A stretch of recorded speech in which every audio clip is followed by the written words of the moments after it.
just to pick up on what you were saying, Shane, about getting started right now and moving into that phrase is like, what should brands start on right now? What is it that they can do to just get that move into? I mean, what's the easiest things to say, right, we're going to do this, and if I do one thing, that's going to be it. Mhm. The approach that we recommend as an agency, the approach that I would recommend personally is step one, just understanding how your audience is actually using tools like ChatGPT. And if budget's an issue, you can spend a lot of time and kind of do this manually by going in there and typing certain things and see where you show up.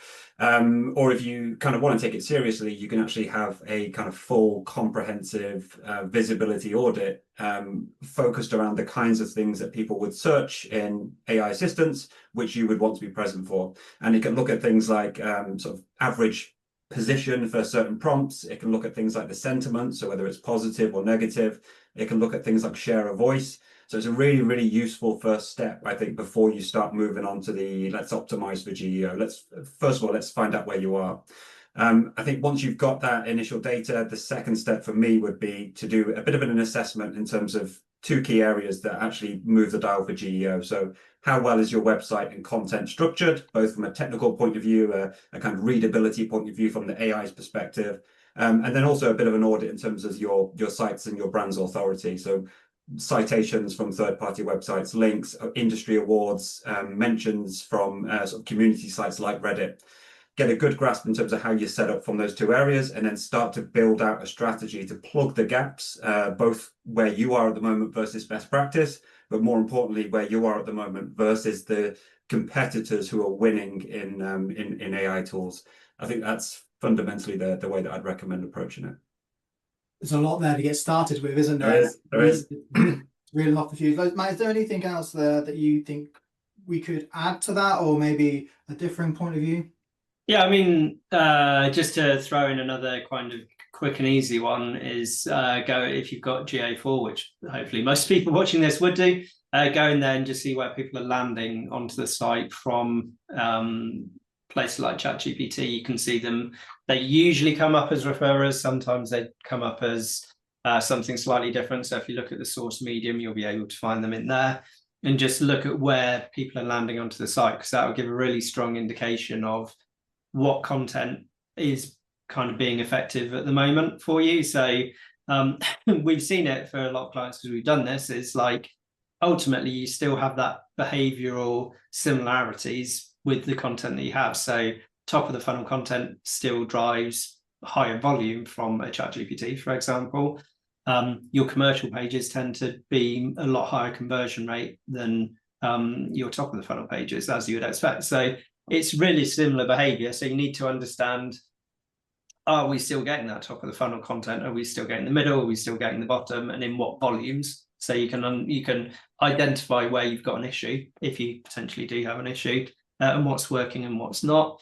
The other thing that I would also do is like a content audit of the site as well. So obviously, like a lot of the things that we need to do is make sure that the content is effective for the ICPs that we're trying to target, basically. So identify your target audiences and then start to assign actually what content have we got. So if we've got, I don't know, financial services, tech, and HR, for example, have we got relevant content? Are the LLMs going to understand our authority in those particular areas, or is 90% of our content about financial services? So they're never going to understand what we're saying about other things, basically, or never associate us with those other things. So kind of just adding in kind of, I guess, more manual stuff you can do is definitely look at your GA4 to see what's working, and then kind of mapping what is our audience, what are they, have we got content that even if it's not effective, at least we've got something, basically, and then you can kind of create the strategy from there. But it definitely needs to start with a strategy and kind of almost a benchmarking kind of thing. And as Shane said, there's manual things, there's automation, there's tools, there's all sorts of different things. And then it's just kind of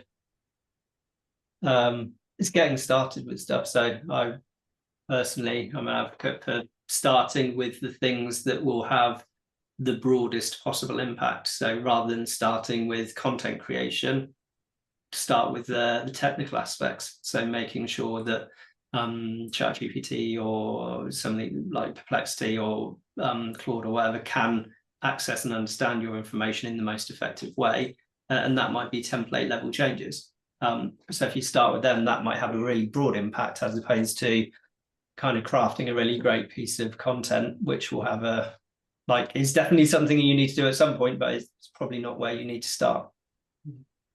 So I think what the collective answers is we've given people a strategy for 2026 and all of the things that they could be doing and should be doing going forward. But as you said, there's plenty of things that you should be doing, but you just need to get started. And today's the best day to do that.